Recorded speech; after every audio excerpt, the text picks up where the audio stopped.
네, 이제 바로 노란톡방에 계신 여러분들의 종목 상담 시간입니다. 많은 분들이 네, 종목 상담 전에 포트폴리오부터 지켜봐야죠. 네네. 제가 잠깐 실수했습니다. 네, 신강서 전문가의 포트폴리오 시간인데요. 확인해 보시죠, 화면으로. 네, 신강서 전문가의 보유 종목입니다. 세종공업은 수익률 마이너스 2%, SFA 반도체 32.57%, 3기는 마이너스 10.37%, LG는 마이너스 8.83%, 현대글로비스 마이너스 8.96%. 다음 페이지 확인해 보도록 하겠습니다. 네, 클래시스까지 확인해 봤습니다.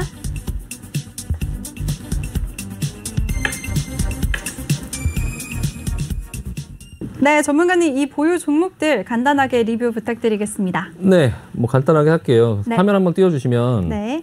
지금 시장이 굉장히 뭐 불안한 모습을 보이긴 하지만 일단은 그 기존에 이제 그 시청자 여러분들께서도 이걸 보시고 좀 참고하시면서 매매를 하시고 하니까 저도 최대한 뭐 손절 안 하면서 좀 끌고 가는 모습을 보여드리려고 하거든요. 3기 같은 경우는 한번 조금 지켜보려고 해요. 제가 조금 이따가 차트로 보여드리고 먼저 이 화면 나왔을 때 설명드릴 부분은 일단 LG나 그러니까 LG하고 글로비스 같은 경우는 다음 거래일 시초가에 10% 정도 더 추가 매수해서 단가를 좀 낮춘 다음에 끌고 가는 부분으로 하고요. 네. 나머지 종목들은 그냥 관망을 하겠습니다. 일단 3기 같은 경우는 3기는 차트 한번 볼게요. 3기는 여러분들께서 가지고 계시고 노란톡에서도 많이 질문 많이 하시는데요. 일단 지금 3기 같은 종목도 지금 현대차나 현대모비스, 뭐 현대위아 이런 종목들하고 크게 흐름이 다르지 않고요. 지금 이렇게 흘러 내려오면서 현대차, 기아차 이런 것들처럼 밑으로 내려와서 60일선에서 지금 반등, 그냥 좀 양봉으로 지금 약간 잡아주는 모습이 나오고 있거든요. 이 부분의 흐름이 지금 옆으로 횡보하던 흐름에서 좀 밑으로 흐르고 있는 흐름이지 않나라는 부분의 생각이 조금 들고요. 일단은 이 부분에서 반등 나오는 그 반등의 모습을 한번 보도록 하겠습니다. 그래서 반등의 모습이 조금 이제 다른 종목보다 좀 낮거나 그러면은 반등 나왔을 때 최대한 본전가 근처에서 자르고 다른 종목으로 이제 그 현대 글로비스에 집중을 하든지 할 것 같고요. 일단은 좀 반등을 지켜보자. 지금 시장은 좀 하락의 거의 터널 끝에 오지 않았나라는 생각을 좀 하고 있고 그게 만약에 생각대로 안 된다고 하면 3기도 뭐 다음번에 좀 잘라야 되긴 하겠지만 일단은 만약에 3기가 지금 이 60일선을 그냥 이탈해서 지금 화요일 날 흐름에 갭으로 그냥 4,200 지금 요 부분이거든요. 요 부분을 그냥 갭으로 이탈한다. 4,300원을 이탈한다. 그냥 4,300원을 이탈하면 그냥 이 부분은 반등을 하더라도 그냥 잘라내겠습니다. 그러니까 4,300원 이탈 시에는 그냥 이 부분은 그냥 손절 처리하고요. 나머지 종목은 끌고 가도록 하겠습니다. 그래서 아마 요번에 반등이 나오면 반등 나오는 거 보면서 대응을 하도록 하겠습니다. 네. 네, 알겠습니다. 전 종목들 아울러서 일단 보유 의견 주셨고요. 세세한 가격 전략은 노란톡방에서 알려주신다고 말씀해 주셨습니다. 노란톡방 참여 방법 다시 한번 알려드릴게요. 노란톡 오픈 세팅 검색창에 종목의 제왕 신광사업이라고 검색을 하시거나 아니면 아래 보이는 QR코드 스캔하시면 한 번에 들어오실 수가 있습니다. 비밀번호는 000004개 꼭 입력하시면 되겠습니다. 네, 본 방송에서 제공해드린 정보는 투자 판단에 대한 조언일 뿐 해당 종목의 상승 또는 하락을 보장하지 않습니다. 네, 그럼 이제 종목 상담 시간입니다. 제가 노란톡방에 계신 분들 너무 빨리 도와드리고 싶어서 아까 순서를 착각하기도 했었는데요. 바로 첫 번째 분 도와드리겠습니다. 첫 번째 분은 BY님이시고요. ABL 바이오 3만 원, 비중은 15%라고 남겨주셨습니다. 전문가님, ABL 바이오 이 종목 어떻게 보시나요? 네, 일단은 차트 한번 보여주시면 바이오 종목이 굉장히 어려워요. 그러니까 이 회사가 뭐를 하는지 그리고 이제 그 설명을 봐도 사실 이게 일반인들 같은 경우 좀 알기가 어렵잖아요. 그러니까 시청자 여러분들께서의 그런 어떤 시각이나 그런 부분들도 저도 보면은 저도 뭐 그 바이오 쪽에 뭐 전문가가 아니다 보니까 다 마찬가지입니다. 그래서 그 부분을 위주로 보기보다는 기술적인 부분이랑 재무제표를 좀 볼 필요가 있어요. 그래서 지금 재무제표 보고 있는데요. 영업이익이나 이런 부분들이 지금 ABL 바이오가 계속적으로 이제 적자거든요. 그 적자폭이 뭐 축소된다든지 그런 부분의 모습이 사실 전혀 없어요. 재무 비율이나 어떤 그런 안정성 지표나 그런 부분들을 이제 봤을 때 일단은 뭐 이제 적자다 보니까 사실 영업이익률이나 이런 것도 지금 볼 수가 없고 좀 약간 이게 재무제표도 좀 이제 그 참고할 수 없는 상태에서 이제 그럼 이제 기술적으로밖에 볼 수 없거든요. 아니면 어떤 이슈가 있거나. 근데 이제 어떤 그런 이슈나 이런 것들 때문에 앞전에 좀 상승이 있었던 것 같은데요. 지금 바이오 주식들이 전반적으로 이렇게 흐름이 좀 안 좋은 모습이에요. 근데 기술적으로 보면 이걸 여기서 지금 당장 잘라내기에는 이미 너무 많이 내려왔어요. 너무 많이 맞았어요. 지금 거의 하락의 목표치까지 다 내려왔거든요. 하락의 끝자락에 있습니다. 이것도 마찬가지로. 다만 이 종목이 다시 살아서 이렇게 V자로 갈 수 있냐라는 흐름에 대해서는 사실 조금 전반적인 분위기 자체가 좀 부정적이지 않을까 싶어요. 그러니까 N자형 하락, 반등, 하락이 거의 여기 사이즈와 여기 사이즈가 비슷하죠. 그러니까 여기서 물론 이렇게 계속적으로 밀려 내려가는 흐름으로 나올 수도 있는데 그거보다는 이 옆에 매물대가 있기 때문에 여기서 조금 이렇게 모양이 나와주지 않을까. 근데 굉장히 지루한 흐름이 나올 것 같고요. 일단 중간중간에 혹시나 어떤 개별적인 이슈로 급등을 주거나 하면은 조금 빠져나올 수 있는 기회로 삼는 게 낫지 않을까 싶고요. 지금 가지고 계신 가격대가 3만 원이고 보유 중 15% 정도 되는데요. 네. 이 정도 정고점, 그러니까 요 정도까지에 오기까지는 사실 굉장히 조금 힘들 것 같고 힘든 여정이 될 것 같고요. 만약에 요 정도라도 주면 그냥 일단은 반등 시 매도 마인드를 하되 중간에 급등을 주면 좀 빠져나올 생각을 좀 해보자. 그리고 종목 교체를 해보자라는 의견 드리고 싶습니다. 회사 자체에 뭐 그런 어떤 재무제표나 이익이나 이런 부분에 대해서 좀 좋은 게 하나도 없거든요. 일단 매도 의견 드리겠습니다. 반등 시 매도 의견 드리겠습니다. 네, 반등 시 매도 의견 그리고 종목 교체 의견도 함께 주셨습니다. 바로 다음 분 도와드리도록 하겠습니다. 타이걸 우주님이시고요. 셀트리온 제약 19만 2천 원 비중이 크시네요. 50%라고 남겨주셨습니다. 전문가님 셀트리온 제약은 어떻게 보시나요? 네, 뭐 이 종목 왜 안 나오나 했는데 잊을만 하면 한 번씩 나오는 네. 뭐 빠질래야 빠질 수 없는 우리 또 이제 셀트리온 언제부터 이게 국민주가 돼갖고 네. 셀트리온이 굉장히 지금 많이 나오고 있거든요. 일단 셀트리온 제약을 보기 전에는 어쨌든 셀트리온 삼형제 한번 봐야죠. 뭐 셀트리온 한번 보면 네. 셀트리온이 지난번에 어제 시장에서 상승이 나올 때 좀 반등이 세게 나오긴 했는데요. 지지선 이탈하고 반등 나올 자리에서 반등 나온 거지 뭐 이게 다시 뭐 크게 어떤 부분의 추세를 다시 만들어서 갈 것이냐라는 부분에 대해서는 조금 회의적이고요. 제가 이때부터 계속 말씀을 드렸어요. 이거 팔아야 된다. 지금 반등 주고 기회에서 안 팔면 지금 이렇게 되는 거거든요. 근데 여기 지지선에서도 반등이 나오느냐 했는데 또 이걸 그냥 밀고 내려와서 참 이거 손절하게 만들어 놓고 다시 반등을 줬는데요. 이게 참 이제 어려운 거죠. 일단 셀트리온 제약도 한번 셀트리온 지금 제약이죠. 네. 셀트리온 제약.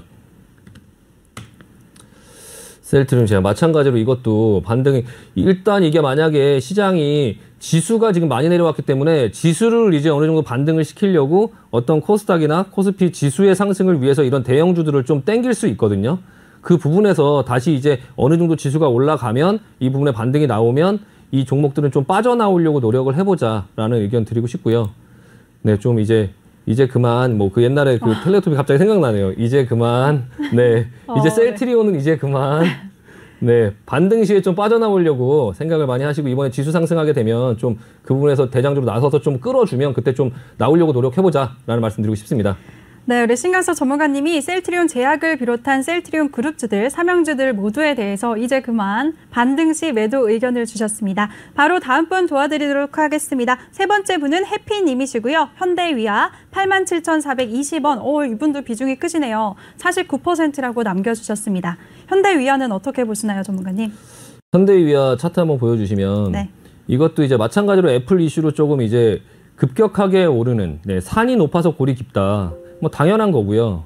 일단은 급격하게 올라서 좀 내릴 때 애플 이슈가 좀 사라지고 재료가 좀 없어지니까 좀 마찬가지로 급격하게 내리는 참 익사이팅한 종목입니다. 근데 이렇게 내려오는 게 이게 종목이 죽었냐? 그건 아니거든요. 그냥 이런 패턴으로 움직이는 종목이에요. 그 부분을 좀 받아들이고 다시 근데 오를 때는 또 이런 식으로 또 오른다 이거. 오르기 시작하면 패턴 자체가 그렇다. 좀 약간 익사이팅한 종목이니까 그 부분에 대해서 좀 인정을 하고서 매매를 하시면 좀 오히려 마음이 좀 편하실 것 같고요. 지금 매매가가 87,420원인데 네. 87,420원이면 그렇게 많은 가격에 물린 것도 아니고요. 일단은 이거는 비중이 49%인데 대형주고 자동차 업종의 주도주고 그 안에서 어떤 부분을 한다고 했을 때 충분히 이해가 됩니다. 그러니까 이 종목에다가 한 절반 정도를 태운다라는 부분에서 막 무리가 있는 그런 말도 안 되는 종목도 아니기 때문에 조금 충분히 이해가 되고요. 일단은 조금 보유 의견 드리고 일단 기다리면서 추가 매수하기에는 사실 비중이 너무 많다 보니까 좀 부담스러우실 거고 일단 보유 의견 드리면 이 9만 원 구간 그리고 여기 10만 원 구간 이거 분명히 이 87,000원의 구간을 오지 못한다라는 거는 아니기 때문에 일단 지금 흘러가는 어떤 부분에 오늘 애플의 그런 어떤 기아차 그 부분에 이제 반등을 주면서 애플카 그런 이슈가 또 시장에 다시 한번 부각이 됐거든요. 이게 지수가 좀 더 빠진다 하더라도 앞으로는 조금 자동차 이 부분에서 살 사람들이 있지 않을까 어떤 그런 부분을 좀 기다리는 부분들 모습이 나오지 않을까 싶어서 일단 보유 의견 드리고요. 충분히 그 이상 수익 내고 나올 수 있을 것 같다라는 말씀 드리고 싶습니다. 네, 알겠습니다. 해피님이 현대위아 종목에 대해서 보유 의견 주셨습니다. 바로 다음 분 도와드릴게요. 다음은 허공님이세요. 지난번에도 올려주셨는데 눈에 익는 아이디네요. 허공님이시고요. 흥국 FMB 3,200원 비중 10%라고 남겨주셨습니다. 전문가님, 이 종목은 어떻게 보시나요? 네, 흥국 FMB라는 종목이 개인분들께서 잘 모르시는 종목인데 그래도 되게 종목이 근데 이 종목은 되게 알짜 종목이긴 해요. 그러니까 이 종목이 이제 그 과일 주스나 그런 베이커리나 그런 간편식품 회사거든요. 여기 최근에는 이제 쿠팡 관련주로 묶이면서 좀 이렇게 슈팅이 좀 나와주는 모습이 나왔고요. 거기에서 좀 약간 거래량들이 좀 많이 터지면서 조금 주가가 좀 약간 휘청거리는 모습들이 나오고 있거든요. 그전에는 굉장히 안정적으로 움직였었는데 이런 어떤 개별적인 이슈 때문에 조금 이제 손을 타는 그런 모습이 나오고 있긴 해요. 근데 이제 회사 자체도 괜찮고 일단 재무제표나 이런 것도 한번 보시면 이 회사는 또 배당도 하거든요. 한 20원 정도 배당을 하는데 배당을 하는 회사가 일단 그런 어떤 부분에 대한 이제 영업이익이 그렇게 크진 않지만 영업이익도 꾸준히 늘고 있고 매출이나 그런 부분들도 괜찮고 안정적이고요. 어차피 과일 주스 이런 것들 전체적인 이렇게 우상향이고 그리고 그런 거에 큰 어떤 성장성은 없지만 그래도 또한 이제 쿠팡이라든지 이런 온라인 마켓 이런 부분들 마켓컬리 이런 부분들이 계속적으로 되면서 이렇게 그 흥국 FMB처럼 이렇게 그 배송을 해주고 이렇게 납품을 하는 이런 회사들이 조금 호황을 맞고 있긴 하거든요. 그래서 전반적인 상승세를 타면서 이게 주가가 기술주처럼 급등을 하거나 이런 부분의 모습이 나오기 쉽지 않겠지만 어쨌든 보유하고 가지고 있을 때는 괜찮다라는 말씀 드리고 싶고요. 지금 3,200원 정도에 지금 물려 있는데 요 부분 정도거든요. 요 부분 정도인데 지금 아직 쿠팡의 상장도 아직 되지 않았고 쿠팡 상장 같은 경우가 그 예비심사 신청을 하고 나면 보통 나스닥이 한 달 정도 걸리거든요. 한 달 정도. 그러니까 2월 12일 날 아마 그게 그 신청을 했을 거예요. 그러면 그게 2월이 28일까지 있으니까 3월 한 10며칠 정도? 한 15일? 14일? 물론 이제 3월 한 그 16일, 17일이 또 FMC 회의라서 좀 약간 그렇긴 한데 어쨌든 나스닥 상장하는 쿠팡 관련주들은 얘기 나왔으니까 말씀드리면 한 3월 15일 정도 그 이전에 쿠팡 상장을 하면서 그게 이제 되거나 하면 다시 한번 시세를 줄 수 있지 않을까 싶고요. 요 흥국 FMB 같은 경우도 마찬가지. 다만 이제 그 부분에 대한 이슈가 나오면 좀 본전 이상 올라오고 어떤 급등을 주면 여기 앞전에 보이셨죠? 이렇게 안정적으로 움직이는 종목들, 이렇게 성장성이 크게 없는 종목들은 이렇게 슈팅을 주면 위에서 매물이 쏟아집니다. 그러니까 그냥 이렇게 슬금슬금 올라가면 괜찮은 종목인데 이렇게 한 번씩 슈팅을 주면 지루한 사람들이 그냥 물량을 쏟아버리기 때문에 가지고 계신 분도 어떻게 슈팅이 걸리면 좀 높은 가격에서 잘 수익 실현하자라는 말씀 조언 드리고 싶습니다.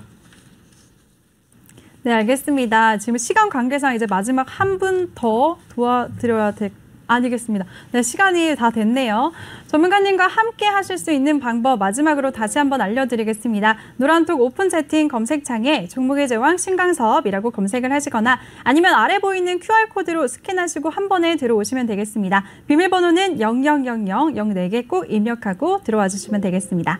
네, 전문가님 벌써 또 오늘도 빠르게 시간이 갔네요. 네. 1시간 동안 고생 많으셨습니다. 네, 수고하셨습니다. 수고하셨습니다. 네, 감사합니다. 네. 네, 본 방송에서 제공해드린 정보는 투자 판단에 대한 조언일 뿐 해당 종목의 상승 또는 하락을 보장하지 않습니다. 그럼 저는 잠시 후 3부에서 다시 찾아뵙도록 하겠습니다. 시청해주신 여러분 고맙습니다.